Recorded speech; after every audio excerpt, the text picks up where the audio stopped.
होनी है और उसके क्या क्या लवाजमात हैं और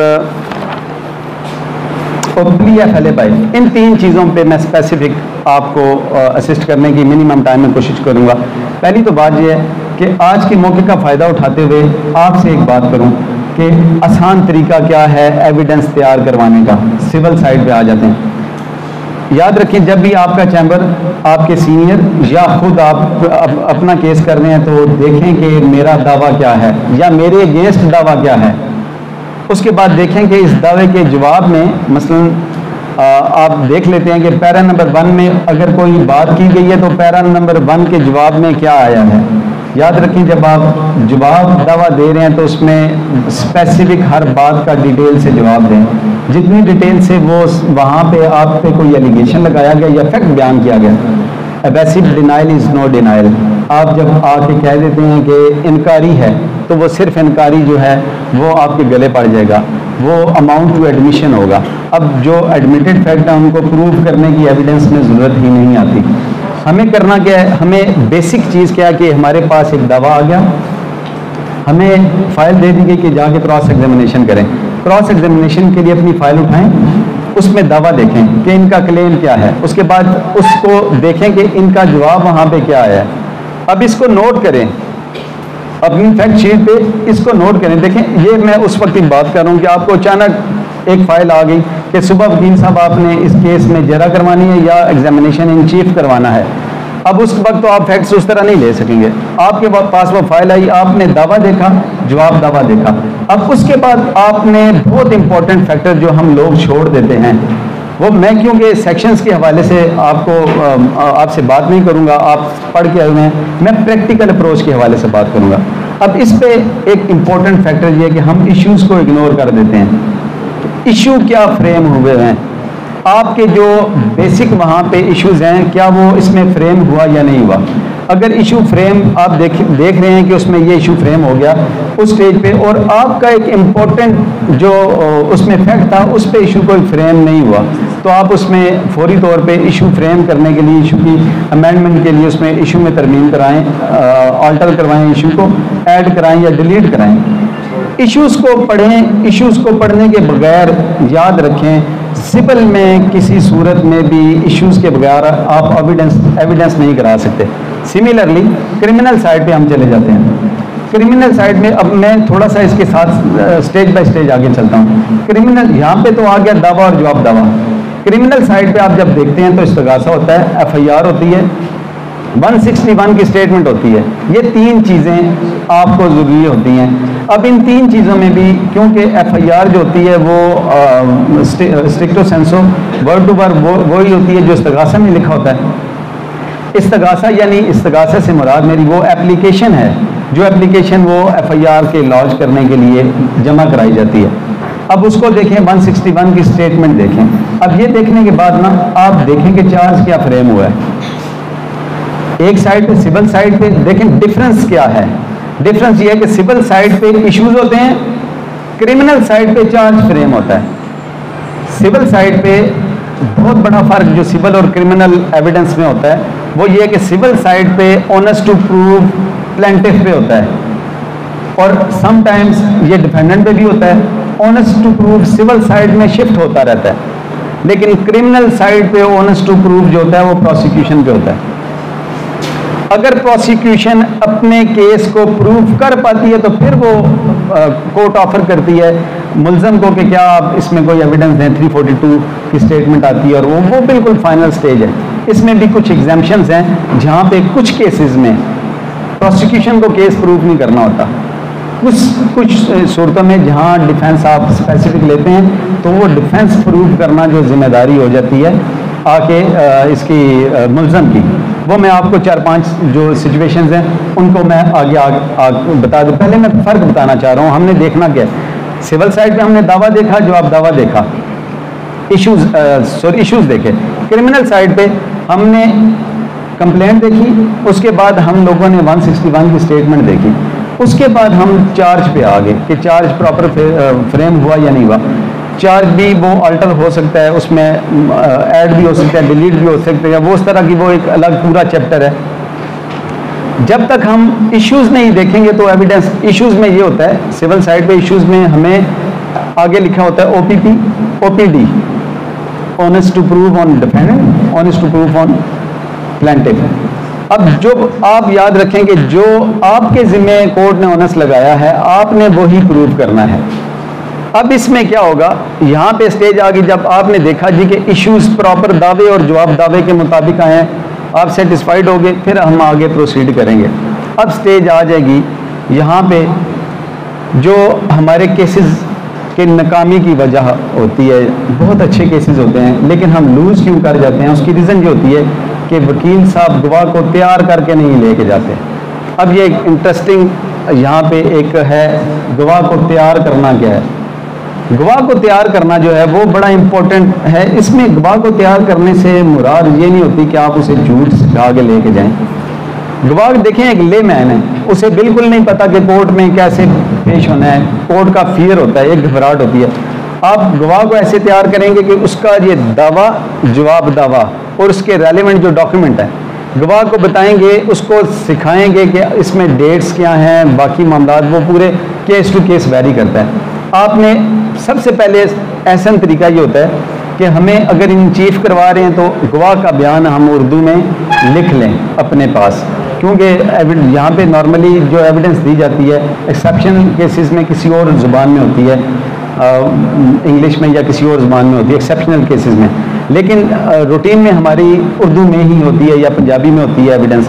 आपने वो उर्दू में उसका पूरा बयान तैयार करना है। वकील की ईमानदारी क्या है, देखिए हमें और कोई तो लेबर करनी नहीं, लेकिन वकील की ईमानदारी ये है कि वो अपने क्लाइंट को प्रॉपरली उसके केस के साथ इंसाफ करे। उसके केस के साथ इंसाफ ये है कि जब उसे एविडेंस के लिए लेके जाएं विदाउट प्रिपरेशन उसको ना लेके जाएं।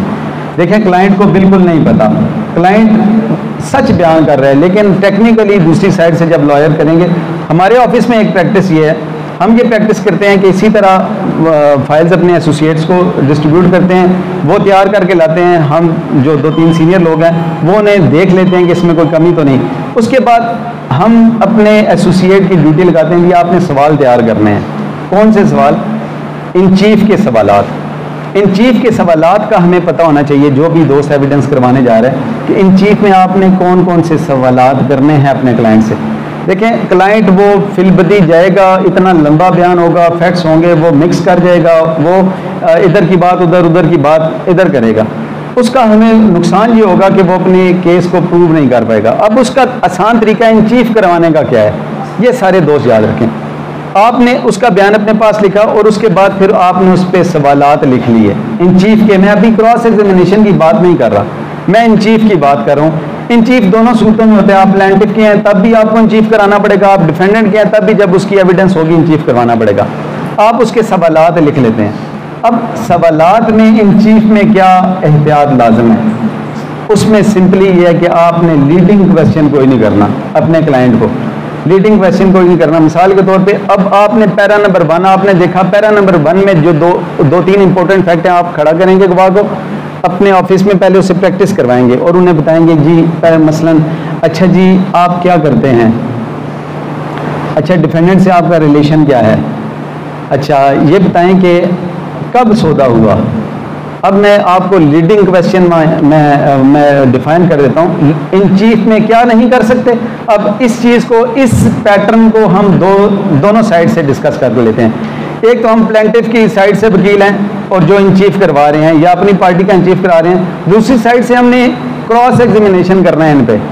अब क्रॉस एग्जामिनेशन के लिए जब वो इन चीफ करवा रहे हैं तो आपको क्या क्या आप ऑब्जेक्शन कर सकते हैं कोर्ट में कि जी इन्हें अलाउ नहीं है ये सवाल।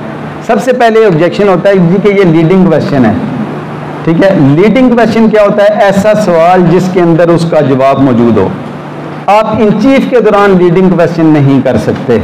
अब एक वकील इन चीफ करा रहे हैं, वहां पे उन्होंने लीडिंग क्वेश्चन किया, तो अगर आपको पता होगा कि ये लीडिंग क्वेश्चन है तो आप फौरी तौर पे ऑब्जेक्शन करेंगे, आप फौरी तौर पे कहेंगे जी कि लीडिंग क्वेश्चन आप नहीं कर सकते। अब उसमें क्या होगा, लीडिंग क्वेश्चन की एक एग्जांपल मैं आपको कोट कर देता हूँ कि सपोज आप कहते हैं अच्छा आप जब फलां जगह गए, आप जब फलां बाजार में जहाँ अकरंस हुई वहाँ पे गए तो आपके साथ फलां शख्स भी था ना। अब ये हो गया लीडिंग क्वेश्चन। या आपने गाड़ी 15 लाख की ली ना, अब ये हो गया लीडिंग क्वेश्चन। अब यहाँ के आपने गाड़ी कितने की ली, आपको गाड़ी की रजिस्ट्रेशन बुक भी साथ दी गई थी ना, अब ये हो गया लीडिंग क्वेश्चन। वहाँ पे आप ऑब्जेक्शन, अगर आप देखें ऑब्जेक्शन हम दोनों सूरतों में, अगर हम इन चीफ करवा रहे हैं या क्रॉस एग्जामिन कर, दोनों सूरतों में ऑब्जेक्शन उस वक्त करेंगे जब हमें पता होगा mere objection is no objection, ये याद रखें। आप सिंपली ये नहीं कह सकते नहीं सर ये सवाल नहीं कर सकते, उस वक्त आपको बताना होगा कि ये सवाल क्यों नहीं कर सकते, ये बड़ा इंपॉर्टेंट है। सिमिलरली दूसरी साइड से ऑब्जेक्शन आ जाता है और वो कहते हैं नहीं सर मुझे एतराज़ है, ये सवाल नहीं हो सकता, उस वक्त आपने क्या करना है, तो आपने वहां पे कहना है सर कि ये इन्हें स्पेसिफिकली बताना होगा कि ये किस आर्टिकल के तहत ये सवाल नहीं कर सकता, या आर्टिकल नहीं भी पता तो उन्हें बताना होगा कि इस वजह से ये सवाल परमिसेबल नहीं है। अब ये दूसरी साइड से हम काउंटर करेंगे, ये बड़ा इंटरेस्टिंग, बड़ा मजा आता है ना उस वक्त। मैंने तो बदकिस्मती से देखा ये है कि हमारे यहाँ बस खामखा ऑब्जेक्शन हो रहे होते हैं, इरिटेट करने के लिए वकील को हो रहे होते हैं ऑब्जेक्शन। यकीन करें कोर्ट भी देख रही होती है, ऑडियंस भी सारी देख रही होती है कि वकील साहब ड्रामा, हम तो मदारी बने होते हैं। और मैं अब क्या लफ्ज़ इस्तेमाल करूं अपने लिए कि हम यहाँ पे आके पैसे ले के जानवरों की तरह लड़ते हैं।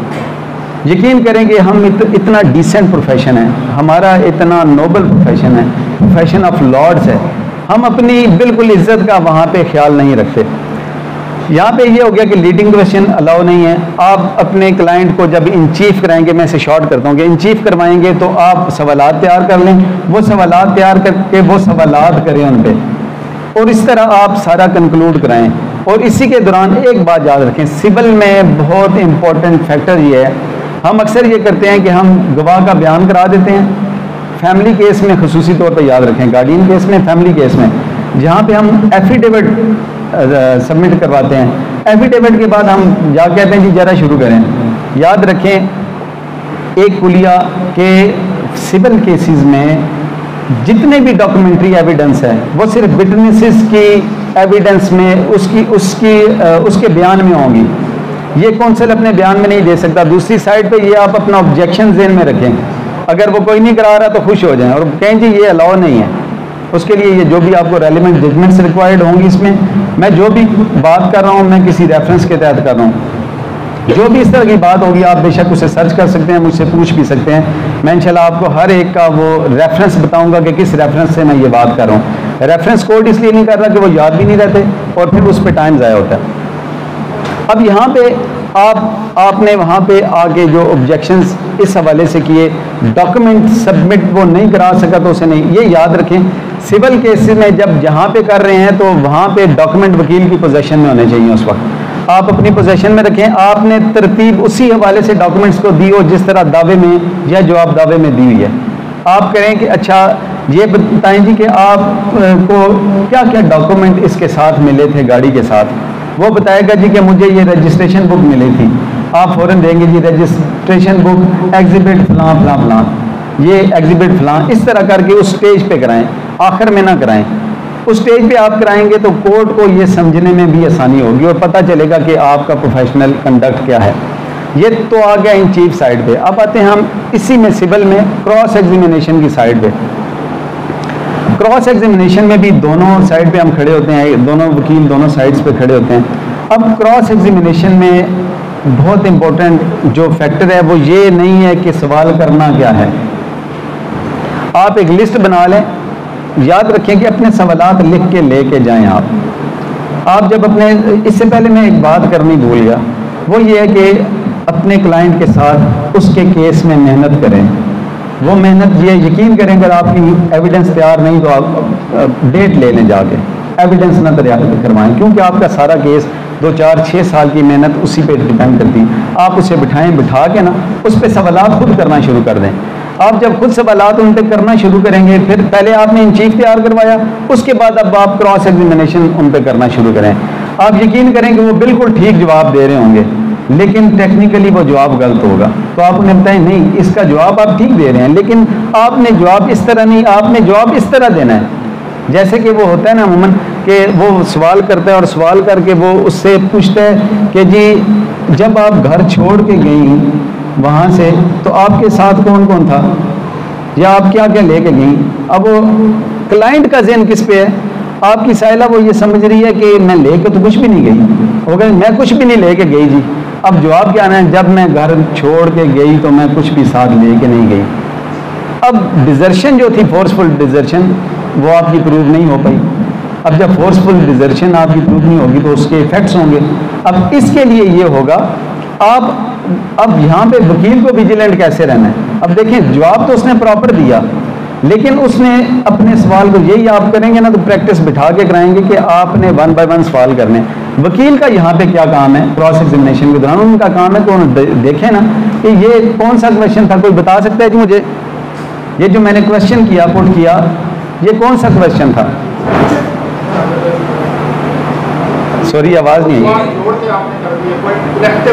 Compound question, very nice, very nice. Compound question था। वकील ने ऑब्जेक्शन क्या करना है क्रॉस एग्जामिनेशन में कि ये कंपाउंड क्वेश्चन। आप देखें, एक सवाल जिसमें 2 चीजें पूछी गई हों, अब एक का जवाब वो हो सकता है, दूसरी का वो नहीं हो सकता। उस पर आपने फौरन, क्लाइंट को नहीं पता, आपने ऑब्जेक्शन करना है जी कि ये कंपाउंड क्वेश्चन है, नहीं पूछ सकते। अब वो कोर्ट के क्यों नहीं पूछ सकते, तो आप बताएंगे कि ये कंपाउंड क्वेश्चन है। कंपाउंड क्वेश्चन वो क्वेश्चन होता है, पहले मैंने बताया इन चीफ में लीडिंग क्वेश्चन, यहाँ पे बताता हूँ कंपाउंड क्वेश्चन वो क्वेश्चन होता है जिस ऐसा सवाल जिसके अंदर एक से ज्यादा सवालात मौजूद हों, ऐसे सवाल को कंपाउंड क्वेश्चन कहते हैं।